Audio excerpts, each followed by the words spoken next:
السلام علیکم guys. Mikail Adina Khan episode number 13. Perfect. Photographer کافی تصویریں لے کر مطمئن ہوتا وہاں سے چلا گیا تو میکائل نے بھی اپنا بازو ہٹا لیا. او واو چم، دیکھیں ممی آج بہت پیاری لگ رہی ہیں. جے نے میکائل کی توجہ اپنی ماں کی طرف دلائی. وہ بھی مڑ کر دیکھنے لگا. اس کی نگاہیں خود پر محسوس کرتی انوا اپنی ہتھیلیاں مسلنے لگی. سب ان کی طرف ہی متوجہ تھے. اتنا میک اپ کر کے تو پہچانی ہی نہیں جا رہی ہے. سالون والے بھی نا انسان کو کیا سے کیا بنا دیتے ہیں. اس کی جلی کڑی بات سن کر انوا دانت پیستی ہوئی دوبارہ صوفے پر جا بیٹھی. میکائل کردار کی مسکراتی ہوئی آنکھیں اس پر ٹکی تھی. تبھی جے کی زوردار پکار پر وہ چونکا. Driver driver. حسن اور ولید جو دبے پاؤں جے سے چھپتے چھپاتے آگے بڑھ رہے تھے یکدم خجالت سے رکے. یہ بچہ واقعی میں کافی شاطر ثابت ہوا تھا. تبھی تو میکائل کردار جیسے اکڑ دماغ کو بھاگ گیا تھا. نکاح والے دن بھی اس نے دونوں ڈرائیور کہہ کر مخاطب کیا تھا. ہائے ایوری ون، بچہ ہے نا مذاق کر رہا ہے. حسن نے زرد چہرہ لے کر سر کھجایا کیونکہ انوا سے ملتی جلتی شکل کی ایک لڑکی اسے دیکھ کر زور سے قہقہہ لگا گئی. انوا کے والدین کے لیے ولیمے کی مکس گیدرنگ ناگواری کا باعث تھی. تبھی انہوں نے اپنی بیٹیوں کو ایک ہی ٹیبل پر جما دیا تھا. ان کی تینوں بہنیں اپنے بھتیجے کے کارنامے پر اب ہنس رہی تھیں کیونکہ وہ ڈرائیور بالکل صاف بول گیا تھا. میری جان ایسے نہیں بولتے، بڑے ہیں وہ آپ سے. انوا نے فوراً سے اس کی سرزنش کی. ممی چم نے کہا تھا یہ ڈرائیور ہیں. جے نے فوراً سے میکائل کے گلے میں باہیں ڈالی. بری بات ہے بیٹے، آپ کے لیے بہتر ہوگا اس کو اچھی اچھی باتیں سکھایا کریں. اب جیسے بے بنانے کی ضرورت نہیں ہے. وہ جے کو کہتی اس کی طرف مڑی. اسے بدتمیز کہتے کہتے وہ بمشکل رک گئی ورنہ اس کو سخت تپ چڑھی تھی. وہ گاڑی چلا رہے تھے محترمہ، تو گاڑی چلانے والے کو ڈرائیور ہی کہتے ہیں. موچی تو کہنے سے رہے. اور سب سے اہم بات، ڈرائیور بھی انسان ہوتا ہے، وہ کوئی حقیر مخلوق نہیں ہے. وہ بھی فوراً سے بشتر حساب برابر کر گیا. میں نے کب کہا ڈرائیور حقیر ہوتا ہے؟ وہ اپنی محنت سے کماتا ہے. لیکن میں صرف یہ کہہ رہی ہوں جس شخص کا جو مقام ہے اسے وہی کہا جائے. وہ میکائل پر طنز کرتی سامنے دیکھتے ہوئے بولی. اچھا بھائی، سیز فائر کرتے ہیں. اور جے مائسن، آپ سے ان دونوں کو چاچو کہو گے، اس نے ہار مانتے ہوئے جے کو کہا. تاتو، جے نے فوراً سے پکارا. چاچو کی اس خوشی میں اس کے کہاں سے چاچو لگتے ہیں وہ دونوں. انوا بدکی. مجھ سے شادی کی خوشی میں. تمہاری مجھ سے شادی ہوئی تو جے میرا بیٹا بنا، پھر میرے دوست میرے بیٹے کے چاچو بن گئے. وہ شاہانہ انداز میں گردن اکڑا کر بولا. اب تا بیبی بن گیا ہوں میں. یاہو، جے چہکا. میرے بیبی بن گئے ہو اب. اس نے جے کا گال چومتے ہوئے انوا کی طرف دیکھا جو پھٹی آنکھوں سے انہیں دیکھ رہی تھی. جے یار، تمہاری ممی ہمیں شوق سے دیکھ رہی ہیں یا شوق سے؟ اس نے جے کو ٹیڑھی نظروں سے دیکھا. ہیں چوک سے. یہ کیا بات ہوئی؟ جے نے ناسمجھی سے ناک چڑھائی. سب لوگوں کی نگاہیں ان تینوں پر ہی ٹکی تھی جو آپس میں مصروف تھے اور پرفیکٹ فیملی لگ رہے تھے. ابھی وہ مزید باتیں کرتے تبھی شرمین اور حیات کردار کو فوٹوگرافر لے آیا تھا تاکہ فیملی فوٹو لے سکے. ولیمے کے بعد وہ امی ابو کے ساتھ ہی آ گئی تھی. کل صبح وہ لوگ واپس جا رہے تھے. اس نے آج ان کے لیے رکنا تھا. اپیا، مجھے تو یقین ہی نہیں ہو رہا میکائل بھائی اتنے اچھے ہوں گے. انایا چہکی. بالکل اپیا، کاش ہمارے معاشرے میں سارے مرد ایسے ہو جائیں تو کوئی بیوہ یا طلاق یافتہ عورتیں اور ان کے بچے زندہ درگور نہ ہوں. مایا نے حسرت سے کہا. یہاں کریڈٹ حیات انکل اور ان کی وائف کو بھی دینا چاہیے. آج کل کے امیر لوگ کہاں سوچتے ہیں ایسا. زویا نے بھی ان کی تاکید کی. اس کی بہنیں زور و شور سے بحث کر رہی تھیں جب وہ سوچوں میں گم تھی. اسے ابھی تک یقین نہیں آ رہا تھا کہ اس کے تمام خدشات پہلے 2 دن میں ہی رد ہو جائیں گے. سب اس حد تک پیار و محبت جتائیں گے. انوا بیٹی، مجھے تم سے ایک ضروری بات کرنی ہے. دیکھو میری بچی، مجھے میکائل بیٹے کی خالہ اور اس کی بیٹی ذرا تیز مزاج کی لگی ہیں. تم ان کی باتیں درگزر کر دینا. ویسے بھی وہ مہمان ہے تو کچھ دن تک لاہور واپس چلی جائیں گی. اس کی ماں کی نصیحتیں شروع ہو گئی تھیں جس پر وہ محض سا رلا گئی. امی ابو کہاں ہیں؟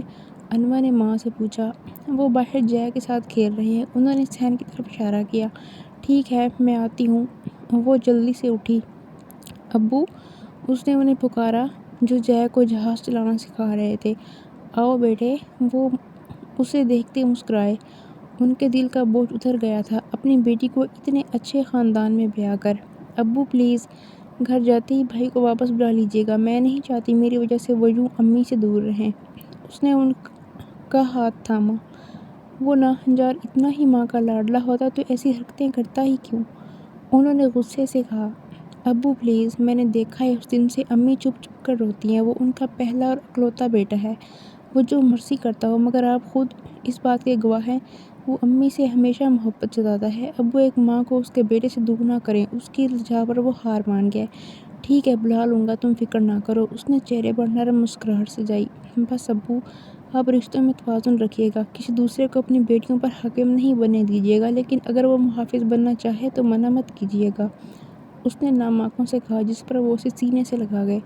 ہمیشہ خوش رہو میری جان، وہ نم لہجے میں بولے۔ ان کی بیٹی واقعی بے مثال تھی۔ اگلے دن صبح ہی صبح میکائیل بھی آ گیا تھا۔ وہ سب جاتے جاتے انہیں اپنے پاس آنے کی دعوت دے گئے تھے۔ میکائیل انہیں گھر لایا تو حیات کردار اور شرمین ناشتہ کر رہے تھے۔ وہ انہیں بھی اپنے ساتھ شامل ہونے کی دعوت دے گئے۔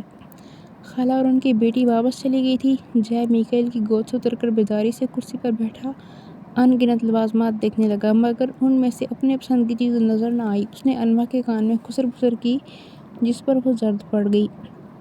میکائیل کردار تو انہیں اندر چھوڑتا ہی باہر سیر سپاٹے پر نکل گیا تھا۔ بیٹے، کیا ہوا؟ آپ لوگ ناشتہ کیوں نہیں کر رہے؟ حیات کردار نے دونوں کو دیکھا۔ کچھ نہیں انکل، وہ اس کی بات ادھوری رہ گئی۔ انکل، میں نے چوری کھانی ہے، مجھے صبح وہی اچھی لگتی ہے، یہ شب ہم نہیں کھا سکتے۔ ممی کو بھی صبح ایک اور گھی والی روٹی کھانی ہوتی ہے۔ اس نے ساری صورتحال ان کے گوش گزار کر دی۔ انواع نے چہرے پر زبردستی مسکراہٹ سجائی۔ اس کا بیٹا جب تک اپنی بات مکمل نہ کر لے چین سے نہیں بیٹھتا تھا۔ اب وہ شرمندگی سے دیکھ رہی تھی۔ اوہو بیٹا، یہ بات تھی تو بتانا تھا نا۔ انواع بیٹے، یہ اب آپ کا اور جے کا بھی گھر ہے، آپ جو چاہے کہہ سکتی ہیں۔ شرمین کے کہنے پر حیات کردار نے بھی اسے سمجھایا تھا۔ آنٹی، میں تو کچھ بھی لے لیتی ہوں ناشتے میں، مگر یہ تھوڑا موڈی ہے، اس نے خفت سے سرخ پڑتے ہوئے کہا۔ نصیر جان، چھوٹے شہزادے کے لیے دیسی گھی میں چوری بنا کر لاؤ، مزیدار سی، انہوں نے باورچی کو پکارتے ہوئے حکم دیا۔ جی صاحب جی، ابھی لایا، وہ مسکراتا ہوا پلٹ گیا۔ اور بیٹا، آپ بھی ہم دونوں کو میکائیل کی طرح مما اور ڈیڈ کہا کرو، ہمیں اچھا لگے گا، حیات کردار نے انواع کو مسکراتے ہوئے کہا۔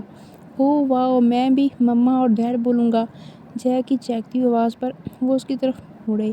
بالکل جناب، آپ جو چاہیں بولیں، آپ کو بھلا کون روک سکتا ہے؟ حیات کردار نے ہنستے ہوئے کہا۔ ٹھیک ہے، میں دیکھ کر آتا ہوں وہ ٹھیک بنا رہے ہیں یا نہیں۔ وہ جلدی سے اتر کر کچن میں بھاگا۔ انواع خواہ شرمندہ ہو رہی تھی۔ انواع بیٹے، یہ جے کا اپنا گھر ہے، وہ جیسے چاہے رہے، آپ اس کو نہیں روکیں گی، انہوں نے انواع کو واضح کیا۔ جی سر ڈیڈ، وہ ان کے دو ٹوک لہجے پر بوکھلا گئی۔ وہ شاید جان گئے تھے کہ بعد میں وہ اس کی کھنچائی کرنے والی تھی۔ حیات کردار آفس چلے گئے تھے اور انواع شرمین کے ساتھ باتوں میں لگی رہی۔ جے لان کا جائزہ لے رہا تھا۔ شرمین اسے آرام کرنے کا کہہ کر اندر گئی تو وہ بھی جے کو اٹھا کر کمرے میں داخل ہوئی۔ وہ وارڈروب سیٹ کرتی رہی، تبھی زویا کی کال آ گئی۔ وہ ایک دروازہ کھول کر اندر داخل ہوئے تو جے بھی ان کے پیچھے ہی داخل ہو گیا۔ اوہ واو، اتنی ساری بکس، اس نے گھوم کر چاروں اطراف میں دیکھا۔ جہانگیر بیٹے آ جاؤ، حیات کردار اس کی حیران کن آواز پر مڑتے ہوئے مسکرا دے۔ یہ ساری بکس آپ کی ہیں؟ اس نے آنکھیں پھاڑے دیکھا۔ جی ہاں، یہ ساری میری ہی ہیں، انہوں نے محبت سے اسے اٹھا کر صوفے پر بٹھا دیا۔ میرے پاس بھی بہت ساری بکس ہیں، اس نے پاؤں ہلاتے ہوئے انہیں متاثر کرنا چاہا۔ اوہ اچھا، پھر آپ کو تو دل لگا کر پڑھتے ہوگے، آپ کی ممی نے بتایا تھا آپ بہت شارپ مائنڈڈ ہو، انہوں نے اپنی مسکراہٹ ضبط کرتے ہوئے اس سے پوچھا۔ وہ تو میں ہوں، لیکن مجھے بکس پڑھنا اچھا نہیں لگتا، میں بور ہو جاتا ہوں۔ کیا یہ ساری بکس جو کیل کار ہیں وہ آپ نے بیبی انہوں نے پڑھی ہیں؟ اس نے منہ بنایا، جس پر حیات کردار نے مسکراہٹ دبائے اس کی بے فکری ملاحظہ کی۔ مطلب یہ ان کے بیٹے سے بھی اوپر کی چیز ہے؟ نہیں بھائی، وہ نکھٹو کہاں پڑھتا ہے کتابیں۔ ان کی بات جے کو پوری تو سمجھ نہیں آئی، مگر اپنی مطلب کی بات نہیں ضرور سمجھ آ گئی۔ تبھی وہ آرام سے ٹیک لگا کر، جب چم نہیں پڑتا تو اسے کیا ضرورت تھی دماغ کھپانے کی؟ میں نے تو سنا ہے آپ آرمی چیف بننا چاہتے ہو، لیکن ایسے کیسے بنو گے بنا پڑھے؟ انہوں نے اس کی طرف سوالیہ بھویں اچکائی۔ اس کے لیے بہت پڑھنا پڑتا ہے، بابا نے بھی بکس پڑھی تھی، اس کے الٹا ان سے سوال داغا۔ بالکل، جو بھی بڑا آدمی بننا چاہتا ہے اسے بہت سارا پڑھنا پڑتا ہے، انہوں نے اپنی بات پر زور دیا۔ ٹھیک ہے، پڑھ لیا کروں گا۔ وہ بیزاری سے نیچے اترا اور باہر چل پڑا۔ اسے لگا اب بوریت محسوس نہیں ہوگی، مگر یہاں تو ساری بے معنی باتیں ہونے لگی تھی، اس لیے اس کا یہاں سے چلے جانا ہی بہتر تھا۔ اس نے نکلتے ہی حیات کردار کا زبردست قہقہہ گونجا تھا۔ میکائیل شام کو گھر آیا تھا، پھر وہ سب لاؤنج میں بیٹھے گپ شپ کرتے رہے اور ڈنر کے بعد سونے کے لیے لیٹ گئے۔ میکائیل اور جے بیڈ پر لیٹے باتیں کر رہے تھے جب کہ انوا کمرے کی حالت درست کرنے میں مصروف تھی۔ میکائیل اس پر بھی نظر ڈال رہا تھا جو اس کے پھیلائے گئے کپڑے ترتیب سے رکھ رہی تھی۔ اسے عجیب سا خوشگوار احساس ہو رہا تھا جسے وہ کوئی نام نہ دے پایا۔ ممی آپ بھی آ جائیں، جے نے ایک دم اسے پکارا، جس پر وہ ناچار اس کی دوسری طرف آ لیٹی۔ میکائیل کا ہاتھ جے کے اوپر رکھا تھا۔ جے نے انوا کا بھی ایک ہاتھ پکڑ کر میکائیل کے ہاتھ پر رکھ دیا، پھر وہ اپنے دونوں ہاتھوں کو ان پر رکھ کر کھلکھلایا۔ وہ دونوں اس کے عمل پر ساکت رہ گئے۔ اوہ واو، شب کتنا اچھا لگ رہا ہے۔ چم ہاتھ تو بڑا ہے، میری ممی کا ہاتھ چھوٹا ہے۔ ممی تو ہیں بیبی، اتنی کیوٹ سی ہے نا چم۔ وہ خوشی سے جھوم اٹھا۔ اب دیکھ کر بتاتا ہوں، پہلے تو تمہاری ممی نے میک اپ کر رکھا تھا۔ وہ لبتبائے مسکراہٹ روک کر کھونے کے بل اونچا ہوتے ہوئے انوا کو دیکھنے لگا۔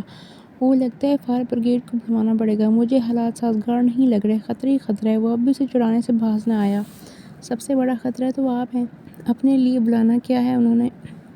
وہ دانت پیستے ہوئے بولی تو میکائیل کا چھات پھاڑ قہقہا گونجا۔ وہ جب سے آیا تھا تب سے گونگی بنی ہوئی تھی، اب وہ غرائی تو میکائیل سکون سے لیٹ گیا۔ ممی از سو فنی۔ اس کے ہنسنے پر جے کو لگا اس کی ماں نے کوئی مزاحیہ بات کی ہے، تبھی وہ بھی ہنس دیا۔ یس بیٹے، your mummy is very funny. وہ انوا کے غصے سے لال چہرے کو دلچسپی سے دیکھتے ہوئے بولا۔ جے سو جاؤ، اب کل اسکول بھی جانا ہے۔ انوا نے جے کو سیدھا کیا۔ اوہ نو ممی، پھر سے boring life, school school school. وہ بیزاریت سے بولا۔ واہ میرے شیر، اپنے خیالات تو بہت ملتے ہیں۔ میکائیل نے جے کے بالوں میں ہاتھ پھیرا۔ جی نہیں میرا بیٹا، آپ جیسا نہیں ہے۔ انوا جے کے بالوں کو ٹھیک کرنے لگی۔ نو ممی، ہم دونوں سیم ہیں، ڈیڈ نے بتایا یہ بھی بکس نہیں پڑھتے اور مجھے بھی اچھی نہیں لگتی۔ جے نے فوراً اس کی تردید کی۔ یہ سن کر میکائیل کا منہ کھل گیا، یعنی اس کا باپ اب اس کے بیٹے کے سامنے بھی اسے زیرو بنا کر چھوڑے گا۔ انوا اس کے تاثرات دیکھتی ہنستی ہوئی میکائیل ہنسی کی جھنکار پر چونکا۔ وہ ہنستی ہوئی بہت خوبصورت لگ رہی تھی، اسے لگا ایسا دلکش منظر اس نے پہلی بار دیکھا ہے، تبھی وہ مبہوت رہ گیا۔ انوا اس کی نگاہیں محسوس کرتی گڑبڑا کر کروٹ بدل گئی۔ ادینہ خان کا ناول جاری ہے، ٹھیک ہے؟ ان سب کا شکریہ جو پڑھ کر رسپانس بھی دیتے ہیں، تھینک یو۔